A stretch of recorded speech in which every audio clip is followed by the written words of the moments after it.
Hello everyone, বৈঠক ইনস্টিটিউশনের official চ্যানেলে আপনাদের অনেক অনেক স্বাগত জানাই।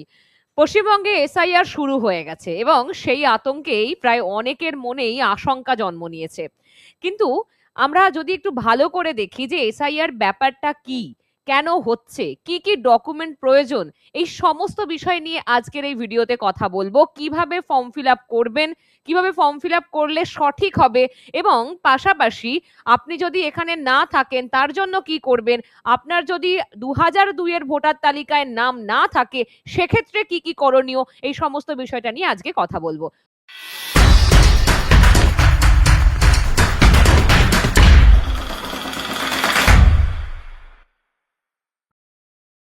তো চলুন শুরু করা যাক। স্পেশাল ইন্টেনসিভ রিভিশন বা এসআইআর, যেটা 2002 সালে হয়েছিল, তারপর আবার 2025 সালে হতে চলেছে। কিন্তু বিষয়টা কি, স্পেশাল ইন্টেনসিভ রিভিশন বা সংক্ষেপে এসআইআর হলো ভোটার তালিকার একটি বিশেষ সংশোধন প্রক্রিয়া যা নির্বাচন কমিশন নির্দিষ্ট করে এবং সেটা পরিচালনা করে। কিন্তু পাশাপাশি দেখি এর মূল উদ্দেশ্য কি, ভোটার তালিকাকে সম্পূর্ণ সঠিক এবং ত্রুটিমুক্ত করা, যেন কেউ তার নিজের ভোটাধিকার থেকে বাদ না পড়ে যান, এবং যদি কোনো ভোটার মারা গিয়ে থাকেন, বারবার পরবর্তীতেও তার নাম চলে এসে থাকে যদি, সেইগুলো সংশোধন করা, এবং যেন কোনো অবৈধ ভোটার কোনোভাবে ভুলবশত যুক্ত হয়ে না যেতে পারে, এই সমস্ত বিষয়টা নির্দিষ্ট করার জন্যই এসআইআর হয়। দেখে নিই আমরা তাহলে কি, অযোগ্য কেউ যেন তালিকায় না থাকে। এই প্রক্রিয়া যা করা হয়, বাড়ি বাড়ি যাচাই করা হয়, অর্থাৎ বাড়ি বাড়ি যায় বিএলও, এবং তারা গিয়ে কি করেন, ভোটারদের বাড়ি গিয়ে তাদের উপস্থিতি যাচাই করেন, প্রমাণপত্র পরীক্ষা, যেমন জন্ম তারিখ, ঠিকানা, নাগরিকত্বের প্রমাণ, এগুলো বিচার বিবেচনা করা হয়। তারপর নতুন ভোটার সংযোজন, তাদের বয়স 18 বছর বা তার বেশি হয়েছে, তাদের নাম যুক্ত করা হয়। ভুল সংশোধন বা নাম বাদ যদি থাকে সেই ক্ষেত্রে, অর্থাৎ মৃত, স্থানান্তরিত বা অযোগ্য ব্যক্তিদের নাম বাদ দেওয়া হয়। তো এটাই হচ্ছে এসআইআর এর একটা প্রসেস। এবার খুব সহজে আমরা তো প্রত্যেকে জানি যে 2002 এ যাদের নাম আছে তাদের পক্ষে তো কোনো চাপের ব্যাপার নেই, তাদের জন্য কিছুই করার প্রয়োজন নেই। 2002 এর ভোটার তালিকায় নাম না থাকলে সেক্ষেত্রে কি করব, যেমন আমি যদি বলি আমার নিজেরও 2002 এর ভোটার তালিকায় নাম নেই, সেক্ষেত্রে পরবর্তী সময়ে যুক্ত হয়েছে 18 বছর হওয়ার পর, সেই কারণেও কিভাবে কি করতে হবে, এবং যারা অকারণে বিভ্রান্তির শিকার হচ্ছেন বা যারা অকারণে ভয় পাচ্ছেন তাদেরকে বলবো যে যারা ভারতবর্ষে এবং পশ্চিমবঙ্গে অনেক দিন ধরে বসবাস করছেন, বা 11টি নথি, যে 11টি নথির কথা বলা হয়েছে সেই ডকুমেন্ট যদি আপনার কাছে থেকে থাকে, অথবা আপনার বাবা মা, ঠাকুরদা, ঠাকুমা, দাদু, দিদা, তাদেরও যদি কোনো নাম থেকে থাকে ভোটার তালিকায়, তাদের যদি নথি থেকে থাকে, সেক্ষেত্রেও আপনার কোনো ভয় পাওয়ার কারণ নেই। যারা অকারণে ভয় পাচ্ছেন তাদের বলবো এই ভিডিওটা ভালো করে দেখুন এবং পারলে সকলের সাথে শেয়ার করে দিন। বেশ, এরপরে আসি আমরা। এসআইআর এর প্রয়োজন কেন, প্রয়োজন কি? ভোটার তালিকায় যথার্থতা বজায় রাখতে স্পেশাল ইন্টেনসিভ রিভিশন বা এসআইআর অত্যন্ত প্রয়োজন। প্রথমে এই এসআইআর নিয়ে প্রচুর বিতর্ক তৈরি হয়েছে, নানান রাজনৈতিক দলের মধ্যে এই বিতর্ক দানা বাঁধছে এবং সেই নিয়ে নানান কিছু আপনিও শুনতে পাচ্ছেন। কিন্তু আমাদের এটা জানা প্রয়োজন যে এসআইআর প্রয়োজন কেন, এত সমস্ত কাঠখড় পোড়ানোর প্রয়োজনীয়তা হলো কেন, এটা নিয়ে এখানে বলছি। সময়ের সঙ্গে তালিকায় অনেক ভুল বা অসঙ্গতি দেখা যায় এবং এটা খুব স্বাভাবিক। আমরা ফার্স্ট ফেজে দেখলাম বিহারে এসআইআর হয়েছে, সেকেন্ড ফেজে যেমন এই ফেজ যখন শুরু হয়েছে, এর সঙ্গে সঙ্গে পশ্চিমবঙ্গের সঙ্গে সঙ্গে আরো 12টি যে রাজ্য এবং তার সাথে কেন্দ্রশাসিত অঞ্চলে এসআইআর হচ্ছে। তারপরে এবার এই হওয়ার কারণ কিন্তু এটাই যে সম্পূর্ণ সঠিক সবকিছু যেন ঠিকঠাক ভাবে থাকে, কারণ কোনো অসঙ্গতি, কোনো ভুল, এবং অন্য কোনো দেশের মানুষ যদি কোনোভাবে অনেক দিন ধরে একটা অন্য কোনো দেশে গিয়ে সেখানে থাকা, তাদের সমস্ত কিছু অংশগ্রহণ করা, সমস্ত কিছুতে হস্তক্ষেপ করা, এই সমস্ত বিষয়গুলো কিন্তু ঠিক হয় ভোটার তালিকা, অর্থাৎ আমরা আমরা ভোটার, আমরা যে প্রত্যেকজন ভোটের নাগরিক, আমরা দেশের নাগরিক, অর্থাৎ ভোটাধিকার আমাদের আছে, সেটাই সব থেকে বড় দাবিদার যে আমরা আমাদের দেশের সমস্ত বিষয়ে কথা বলা থেকে শুরু করে, আমাদের বাক স্বাধীনতা থেকে শুরু করে, যাবতীয় গণতন্ত্র থেকে শুরু করে এভরিথিং সেটা নির্দিষ্ট হয়। সেই কারণেই প্রত্যেকের ভোটার তালিকা সঠিকভাবে প্রতি বছরের সঠিকভাবে থাকা খুব বাঞ্ছনীয়, আর এই জন্যই এসআইআর। তারপরে আমরা দেখি যা শুধুমাত্র এই বিশেষ সংশোধনের মাধ্যমেই ঠিক করা সম্ভব, অর্থাৎ ভোটার তালিকা, কারা কারা ভোটার, কোন অঞ্চলের কারা কারা ভোটার, সেই একটা মাত্র বিষয়, অর্থাৎ এই এসআইআর এর মাধ্যমেই কিন্তু সঠিকভাবে সংশোধন করে করা সম্ভব। তারপরে আসি প্রধান কারণগুলো কি কি। অনেক সময় মৃত ভোটারদের নাম বছরের পর বছর তালিকায় থেকে যায়, যেটা আমি বলছিলাম এক্স্যাক্টলি। অনেক সময় যিনি মারা গেছেন তারপরও তার নাম কাটানো হয়নি, বছরের পর বছর থেকে গেছে, কারণ এই যে বিএলওরা বাড়িতে বাড়িতে গিয়ে তারপর সবকিছু করলে, সংশোধন হলে তারপরে সেটা হয়, সুতরাং থেকে গেছে কিন্তু নাম কাটানো হয়নি। তার ফলে অনেক রকমের সমস্যার সম্মুখীন হয়, এবং ভোট ব্যাপারটা তো খুব সেন্সিটিভ জায়গা যখন ভোট হয়, সুতরাং এটাও সংশোধন করা প্রয়োজন। তারপর কেউ অন্যত্র চলে গেছেন হয়তোবা, বা ঠিকানা বদল করলেও তার নাম পুরনো তালিকায় থেকেই যায়, এবং এটাও অনেক সময় হয়েছে, এবং অনেক মেয়েদের ক্ষেত্রে আরো হয়, বিবাহিত মেয়েদের ক্ষেত্রে আরো হয়। কেউ হয়তো অন্য জায়গায় চলে গেছেন, তার নাম কিন্তু সে একই জায়গায় থেকে গেছে, সে তার নামটা পরিবর্তন করে সেই জায়গায় করে নেননি, সেক্ষেত্রেও একটা প্রবলেম হয়, কিন্তু বহুদিন ধরে সে ভোটারই নন, এটাও একটা সমস্যা। কিছু মানুষ দুই জায়গায় নাম তুলেছেন, যেমন নিজের রাজ্যে এবং অন্য যে কোনো রাজ্যে, যা বেআইনি। এবার এটাও একটা ব্যাপার যে হয়তো যেমন ওই যে বললাম বেশিরভাগ মেয়েদের ক্ষেত্রে হয়, অথবা ছেলেদের ক্ষেত্রেও হতে পারে, তার কারণ হয়তো চাকরির সূত্রবশত অন্য কোনো রাজ্যে চলে গেছেন, সেখানে গিয়ে তিনি বসবাস করছেন, কিন্তু আগের জায়গার নামটা না কাটিয়েই সেই জায়গায় আবার তিনি নতুন করে যে অন্য রাজ্যে নিজের ভোটার নাম তুলেছেন, সেটাও কিন্তু বেআইনি। পূর্বের জায়গার কাটিয়ে তারপর সেই জায়গাটায় তোলা প্রয়োজন। কখনো কখনো বিদেশি নাগরিক বা ভুয়ো পরিচয়ধারী ব্যক্তিরাও আধার, রেশন কার্ড ইত্যাদি নথি ব্যবহার করে ভোটার লিস্টে নাম তোলেন। এটাও একটা খুব বড় বিষয় যে বেআইনি ভাবে, অবৈধভাবে অনেক মানুষ থাকেন যারা অন্য দেশ থেকে ভারতবর্ষে হয়তো এসেছেন, এবং তারা ভুয়ো রেশন কার্ড, ভুয়ো আধার কার্ড তৈরি করে নিয়ে তারা বলছেন ভোটার তালিকায় নাম তোলার চেষ্টা করছেন। এবার ইন্টেনশন তাদের সব দিক থেকে ভালো নাও হতে পারে, সুতরাং এটাও দেশকে সুরক্ষিত রাখার জন্য অনেকাংশে প্রয়োজন, দেশের মানুষকে সুরক্ষিত রাখার জন্য প্রয়োজন। সুতরাং এসআইআর এর এই প্রয়োজনীয়তাগুলো আমরা দেখতে পাচ্ছি। সেই কারণেই নির্বাচন কমিশন কি করেন, যে নির্দিষ্ট সময় মেনে সময়ে সময়ে বিশেষ সংশোধন বা এসআইআর করে থাকেন, এই সব ভুল সংশোধন করে ভোটার তালিকাকে স্বচ্ছ নির্ভুল করার জন্য। ওকে, বোঝা গেল তাহলে। এরপর আসবো যে যেমন এটা আমি বলেছি যে অলরেডি শুরু হয়ে গেছে এসআইআর, এবং সব দিকে চলছে, বিএলওরা বাড়িতে বাড়িতে গিয়ে এমুনারেশন ফর্ম তারা নিয়ে যাচ্ছেন, কিভাবে ফিল আপ করতে হবে, কিভাবে কি করতে হবে, 2002 যাদের ভোটার তালিকায় নাম নেই তাদের জন্য কি করে ফর্ম ফিল আপ করতে হবে, বা যাদের ভোটার এখনো নামই ওঠেনি, যাদের এই নাম উঠবে তাদেরকে ফর্ম 6 দেওয়া হবে, এই প্রত্যেকটা বিষয় তারা বাড়িতে বাড়িতে গিয়ে বলছেন, এবং খুব সতর্কভাবে তারা এই কাজটাকে করছেন। দেশ জুড়ে রাজনৈতিক বিতর্কের মধ্যেই ঘোষণা হয়ে গেল ভোটার তালিকার দ্বিতীয় দফার বিশেষ নিবিড় সংশোধন, যেটা আমি বলছিলাম এটা দ্বিতীয় ফেজ চলছে, এবং এই যে দ্বিতীয় ফেজে 12টি, অর্থাৎ পশ্চিমবঙ্গ সহ আরো 12টি রাজ্য কিন্তু বা কেন্দ্রশাসিত অঞ্চল যুক্ত হয়েছে। সেগুলো কি কি একবার দেখে নি। এই রাজ্যগুলির মধ্যে রয়েছে পশ্চিমবঙ্গ, তামিলনাড়ু, পুদুচেরি, কেরল, উত্তরপ্রদেশ, রাজস্থান, ছত্তিশগড়, গোয়া, গুজরাট, লাক্ষাদ্বীপ, মধ্যপ্রদেশ, আন্দামান নিকোবর। সুতরাং এই যে পশ্চিমবঙ্গ সহ আরো 12টি রাজ্য এবং কেন্দ্রশাসিত অঞ্চলে এই এসআইআর কিন্তু চলছে, সব জায়গাতেই একই প্রসেস, একই নিয়মে, গোটা দেশের জন্যই একইভাবে চলছে। এবং স্বাধীনতার পর, এটা খুব ইম্পর্টেন্ট একটা জায়গা, স্বাধীনতার পর এটি নবমবার ভোটার তালিকার বিশেষ সংশোধন। কত নম্বর? নবমবার। অনেক সময় এটা কম্পিটিটিভ পরীক্ষাতেও আসতে পারে, অথবা কোনো যাদের রাষ্ট্রবিজ্ঞান বা ইত্যাদি সাবজেক্ট আছে, এসএলএসটি আছে সামনে, ইন্টারভিউ প্রশ্ন করা হতে পারে। তো কত নম্বর? 9তম, অর্থাৎ নবমবার ভোটার তালিকার বিশেষ সংশোধন হয়েছে। প্রায় 51 কোটি ভোটার এই পর্যায়ের আওতায় থাকছেন।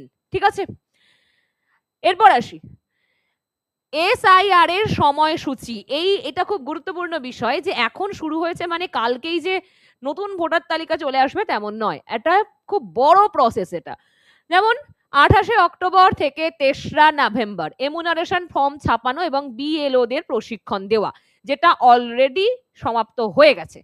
3 তারিখ চলে গেছে, আজকে আমরা 5 তারিখে দাঁড়িয়ে আছি এবং তারপরে 4ঠা নভেম্বর থেকে 4ঠা ডিসেম্বর বাড়ি বাড়ি গিয়ে এমুনারেশন ফর্ম পূরণের যে কাজ, যেটা বিএলওরা অলরেডি শুরু করে দিয়েছেন, মানে গতকাল থেকে শুরু হয়ে গেছে।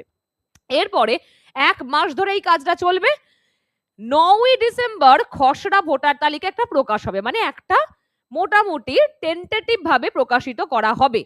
তারপর কি হবে, সেই 9ই ডিসেম্বর থেকে আবার 8ই জানুয়ারি পর্যন্ত সময়সীমা থাকবে, মানে প্রায় 1 মাস নতুন নাম তোলা বা বাদ দেওয়ার আবেদন গ্রহণ করা হবে। নতুন নাম তোলাও যেতে পারে, বাদও যেতে পারে, এই সময় এই সমস্ত কার্যক্রমটা চলবে। আচ্ছা, 9ই ডিসেম্বর থেকে 31শে জানুয়ারি, মানে আবার ওখানটাতেও এই জায়গাটাতেও আমরা একটা পাবো যে আরো প্রায় কিছুটা সময় পেয়ে যাচ্ছি। সেখানে যাচাই হবে, শুনানি হবে, অর্থাৎ এখানে যদি কোনো রকম কোনো ভুলভ্রান্তি হয়ে থাকে সেটা আপনারা নিজেরাও সেটা অভিযোগ জানাতে পারবেন এবং সেই অভিযোগের মাধ্যমে সেটা যাচাই করা হবে, সংশোধন করা হবে। তারপর একদম শেষে 7ই ফেব্রুয়ারি 2026-এ চূড়ান্ত তালিকা প্রকাশ করা হবে। 7ই ফেব্রুয়ারি চূড়ান্ত তালিকা প্রকাশিত হবে। এবার আসি, এমুনারেশন ফর্ম কি? প্রত্যেক ভোটারের নামে 2টি করে এমুনারেশন ফর্ম ছাপানো হবে। একটা আপনি ফিল আপ করে নিজের কাছে রাখবেন, একটা বিএলও নিজেরা নিয়ে চলে যাবেন। তারপরে কি আছে, ফর্মে থাকবে ভোটারের নাম, এপিক নাম্বার, ভোটারের নাম থাকবে, এপিক নাম্বার থাকবে, ঠিকানা থাকবে, জন্ম তারিখ থাকবে এবং তালিকায় থাকা ছবি থাকবে। ভোটারকে দিতে হবে নিজের বর্তমান ছবি, আধার নম্বর, জন্ম তারিখ, মোবাইল নম্বর, বাবা মায়ের নাম। নাগরিকত্বের প্রমাণ হিসেবে কমিশন নির্দিষ্ট 11টি নথির মধ্যে যে কোনো একটি। অবশ্যই যে ছবি লাগবে, পাসপোর্ট সাইজের 2 কপি ছবি লাগছে, সেটা যেন কালার ছবি হয় এবং একদম রিসেন্ট তোলা ছবি হয়। এবং তার পাশাপাশি কি আছে, যে যেমন কিছু কিছু জিনিস যারা 2002-এর ভোটার আছেন তাদের অলরেডি প্রি প্রিন্ট থাকবে, মানে সেখানে লেখাই থাকবে অলরেডি, আগে থেকেই ওখানে থাকবে, সেগুলো তাদেরকে কিছু করতে হবে না। যেগুলো থাকবে না, যেমন হচ্ছে যে জন্ম তারিখ বা এই সমস্ত আরো কিছু বিষয়, সেগুলো আপনাকে পূরণ করতে হবে। আমি দেখিয়ে দেবো ফর্ম ফিল আপ কিভাবে করবেন, আমি সেটাও আপনাদেরকে ক্লিয়ারলি ভালো করে বলে দেবো। এবং 2002-এ যাদের নাম নেই আর 2002-এ যাদের নাম আছে তারা কি করবে না করবে ইত্যাদি সবটা বলবো। তারপরে কি, ফর্মে স্বাক্ষর করে ঘোষণা করতে হবে যে তিনি একজন ভারতীয় নাগরিক। স্বাভাবিক এটা। ওকে, নেক্সট আসি, বিএলওদের দায়িত্ব কি? এই জায়গাটা আমাদের সকলের একটু জেনে রাখা প্রয়োজন, কারণ আমরা জানি আপনার বাড়িতেও বিএলও আসবে, আমার বাড়িতেও আসবে বিএলও। প্রত্যেকটা সচেতন নাগরিক হিসেবে এটা আমাদের জেনে রাখা প্রয়োজন, কারণ তারা যদি কোনোভাবে কোনো জায়গায় ভুল ভ্রান্তি বা অন্য কোনো অনিয়মের সাথে যুক্ত হয়ে যান, আপনার সেখানে প্রতিবাদ করা উচিত। তাই বুথ লেভেল অফিসার অর্থাৎ বিএলও ভোটারদের বাড়ি বাড়ি গিয়ে ফর্ম বিলি করবেন। প্রত্যেক বিএলও কে নিজের বুথের প্রতিটি বাড়িতে অন্তত 3 বার যেতে হবে। কাউকে না পেলে ফর্ম সেখানে রেখে দিয়ে জানিয়ে দিয়ে আসতে হবে যে কবে ও কিভাবে জমা দিতে হবে। অর্থাৎ কাউকে না পেলে অন্য কোনো, যদি তার বাড়ির আশেপাশে কেউ থাকে তার কাছে সে দিয়ে আসতে পারেন, অথবা তার যদি অন্য কোনো সদস্য থাকেন তার কাছে দিয়ে আসতে পারেন, অথবা পরেও আবার ভিজিট করতে পারেন। ওকে, তারপরে ফর্ম ভোটারকেই নিজ হাতে পূরণ করে জমা দিতে হবে। নিজ হাতে পূরণ করে জমা দিতে পারবেন। তিনি যদি এখানে না থাকেন একান্তভাবে, তখন তিনি তার হয়ে অন্য কেউ সেই ফর্ম ফিল আপ করতে পারবেন এবং তারই স্বাক্ষর থাকবে। ঠিক আছে, বেশ। এরপর আমরা আসি যে কারা পাবেন এমুনারেশন ফর্ম। যাদের নাম বর্তমান ভোটার তালিকায় আছে তারা সবাই এমুনারেশন ফর্ম পাবেন। এই মুহূর্তে পশ্চিমবঙ্গের ভোটার সংখ্যা প্রায় 7.66 কোটি, প্রায় 7.5 কোটি, তার বেশি। আসি এবার, কারা বাদ পড়তে পারেন? যাদের বাবা মায়ের নাম 2002 সালের ভোটার তালিকায় নেই, 2002 সালের ভোটার তালিকায় যদি বাবা মায়ের নাম না থাকে, পাশাপাশি ঠাকুরদা ঠাকুমার নাম না থাকে, পাশাপাশি দাদু দিদার নাম না থাকে, মানে এই রিলেটিভের মধ্যে কারোর যদি নাম না থাকে, এবং তারপর তারা যদি 11টা নথির মধ্যে কোনোটা দেখাতে সক্ষম না থাকেন, তাহলে তাহলে তার এই ভোটাধিকার কিন্তু বাতিল হতে পারে। এবার ভারতীয় নাগরিকত্ব প্রমাণের যে ভোটার, মৃত, অবৈধ বা ডুপ্লিকেট ভোটার, এদের নাম বাদ যেতে পারে। অর্থাৎ যারা ভারতীয় যে নাগরিক, সে যদি সেটা প্রমাণ করতে ব্যর্থ হন, তাহলে তার নাম বাতিল হতে পারে। এবং অবৈধ, মৃত, ডুপ্লিকেট, যদি কোনো ডুপ্লিকেট কেউ কোনো এপিক নাম্বার বানিয়ে থাকেন, বা ডুপ্লিকেট কেউ যদি আধার কার্ড বানিয়ে থাকেন, রেশন কার্ড বানিয়ে থাকেন, সেটা যদি প্রমাণিত হয়, তাহলে অবশ্যই তাদেরও নাম বাদ যেতে পারে। নাম না থাকলে তাহলে কি করবেন? যাদের ওই রকম নাগরিকত্ব নেই, তাদের নাম না থাকলে অবশ্যই কিছু করার নেই। নাগরিকত্ব না থাকলে তো ভোটাধিকার থাকে না। কিন্তু যাদের এখনো নাম ওঠেনি, মানে যাদের নাম এখনো ওঠেনি অথবা 2002 সেই ভোটার তালিকায় নাম নেই, আমি বললাম যেমন আমার নিজেরও নেই, হয়তো আপনাদের অনেকেরই সেরকম হবে, সেক্ষেত্রে আমাদের কি করতে হবে? যদি কারোর নাম বর্তমান ভোটার তালিকায় না থাকে, সেই আবেদনও হবে, অর্থাৎ সেইটার ফর্মও আসবে, ফর্ম 6 সবার বাড়িতে বাড়িতে যাবে। যার নাম তুলতে হবে নতুন করে, তাকে সেটা তার পরিবারের লোকজন ফিল আপ করবে। এবং এটা কোনো বড় বিষয় নয়। তার বাবা মা বা তার পরিবারের দাদু দিদা ঠাকুরদা ঠাকুমা যদি কেউ ভোটার হয়ে থাকেন, সেটা স্বাভাবিকভাবেই সে যে নিয়মে আসে, এটা পুরোপুরি অঞ্চল ভিত্তিক হতেই থাকে। ঠিক আছে? তারপরে নাগরিকত্ব প্রমাণের জন্য 11টি নথি কি কি লাগবে, এটা যেমন ইম্পর্টেন্ট বিষয়। সরকারি চাকরিরত যদি কেউ কোনো পরিচয়পত্র অথবা পেনশন, সেই পেমেন্টের অর্ডার যদি থাকে, রাজ্য সরকার কেন্দ্র সরকার যাই হোক সেটা হতে পারে, যদি সেটা থাকে তাহলে অবশ্যই কোনো সমস্যা নেই, আপনি এটার প্রমাণস্বরূপ দেখাতে পারবেন। আচ্ছা, 1987 সালের 1 জুলাইয়ের আগে কোনো সরকারি বা আধা সরকারি প্রতিষ্ঠানের যে সার্টিফিকেট, সরকারি বা আধা সরকারিও হতে পারে, জন্ম অর্থাৎ জন্ম সনদ অর্থাৎ birth certificate, passport, birth certificate, passport, মাধ্যমিক বা বিশ্ববিদ্যালয় স্বীকৃত শিক্ষাগত সার্টিফিকেট, মাধ্যমিকের পর থেকে যা কিছু, তার মাধ্যমিকের অ্যাডমিট কার্ড, সার্টিফিকেট যা হোক কিছু থাকলেই হবে, তারপর উচ্চ মাধ্যমিক হতে পারে বা কলেজ ইউনিভার্সিটি যা হোক। রাজ্য সরকারের যে রেসিডেন্সিয়াল সার্টিফিকেট সকলের থাকে, আমরা যে যে জায়গায় বসবাস করি, সেই রেসিডেন্সিয়াল সার্টিফিকেট থাকলেও সেটাও বৈধ। তারপরে কি, এসসি এসটি ওবিসি মানে কাস্ট সার্টিফিকেট, যদি আপনার কাছে কাস্ট সার্টিফিকেট থাকে সেটাও অবশ্যই গ্রহণযোগ্য। তারপরে আছে বনভূমি অধিকারের সার্টিফিকেট, এটাও আমাদের কাছে বৈধ। সরকারি পারিবারিক রেজিস্টার, অর্থাৎ পারিবারিক যে সরকারি যে রেজিস্টার থাকে, সেটা যদি থাকে সেটাও রাজ্য সরকার থেকেই দেওয়া হয়, সেটাও বৈধ। জমির দলিল বা পর্চা থাকলে সেটাও গ্রহণযোগ্য। এবং সর্বশেষে যেটা, এনআরসি তালিকায় নাম মানে ন্যাশনাল রেজিস্টার সার্টিফিকেট যদি নাম থাকে, তাহলে সেটাও বৈধ। তাহলে আধার কার্ড শুধুমাত্র পরিচয়পত্র। এবার আপনাদের অনেকের একটা প্রশ্ন ছিল যে আধার কার্ড কি বৈধ হবে না, অর্থাৎ আধার কার্ড থাকলে কি হবে?